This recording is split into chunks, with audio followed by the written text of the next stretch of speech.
need to get like a voice changer to do the narrator thing so I could be like, in a world that never existed, where Amazon has destroyed everything that everybody loved, we have another despicable movie to trash Lord of the Rings.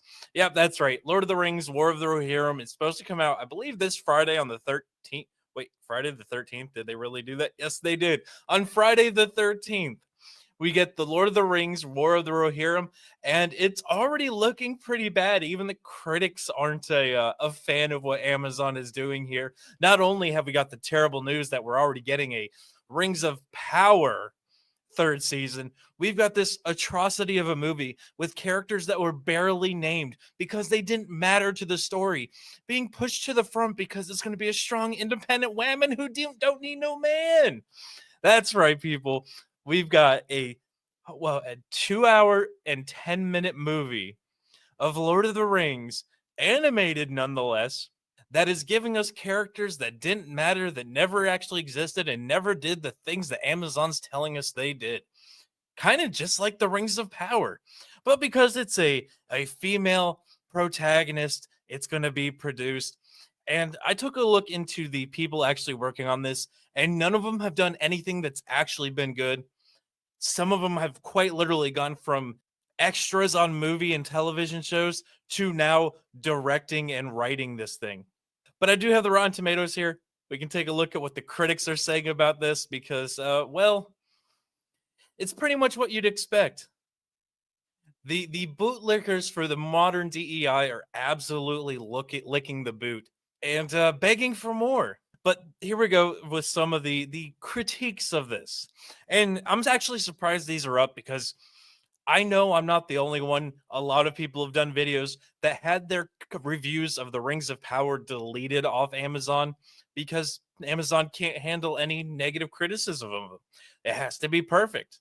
But that's how Amazon copes and says, look how everybody's reviewing our show. Just ignore that everybody can prove we're deleting comments. But again, back to Rotten Tomatoes and The War of the Rohirrim, the fourth best animated Lord of the Rings feature, which sounds pretty good until you remember there are only 4 of them. All right, and this one kind of actually annoys me. A satisfying entry into the Tolkien saga that improves upon some of the oversights of his classics. There were no oversights. He wrote it exactly as it should be. Again, you're the tourist trying to change things. Nobody wants you here. That's why everything's flopping. Animated under the director of Kenji Kamiyama, the film easily surpasses the live-action Hobbits. X to doubt on that one. The Lord of the Rings, War of the Rohirrim eschews such resonant connections to a real world, instead favoring broad, unoriginal discussions of heroism and bravery. That almost sounds like, hey, quit trying to inject ultra Mary Sue female into things that never had them. But, Hera is a promising character, well voiced by Wise and painstakingly animated as great shield maiden warrior by Kamiyama's team, but the War of the Rohirrim ballad for her sounds unfinished and too derivative of better tunes we've already heard. Now, again, Tolkien fans, the actual people who care about the real lore and what was written, this is barely a named character. Barely a named character who has done nothing of note. And it's kind of just like, oh yeah, here's the family tree and some random broad over here.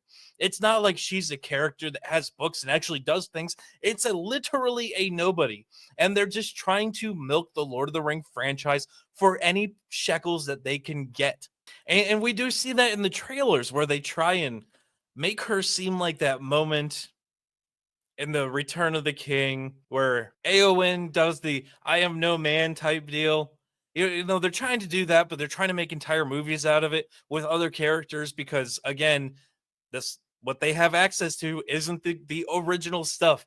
It's the stuff that they can loosely say, well, this didn't say it didn't happen, so we can say it did happen. Because that's all they have the ability to do. It's not saying, hey, here's a cool story that's already written that we just have to make. It's, well, how can we take something that they say didn't happen and inject modern day politics and make everybody, watch the DEI slop, which is probably why this is even the critics don't like it. But that's a story for another time. So I guess I'm going to over the weekend watch this one way or another. But with that being said, I'll definitely try and watch this over the weekend and see if I can, if it's even worth breaking down in a video. Because I mean, quite honest, I feel like I'm going to say the same thing. It's a Mary Sue. It's garbage. It injects modern day politics into some place that doesn't exist, and it's a trash movie. I don't know how much more I'm going to be able to say about it. I mean, once you get to the point where it's all made up fan fiction garbage, that's all there really is to say about it. But I would love to hear your guys' thoughts in the comment section. While you're there, make sure you smash that like button, make sure you subscribe, make sure you share this one out. And until the next one, guys, be easy like sleazy.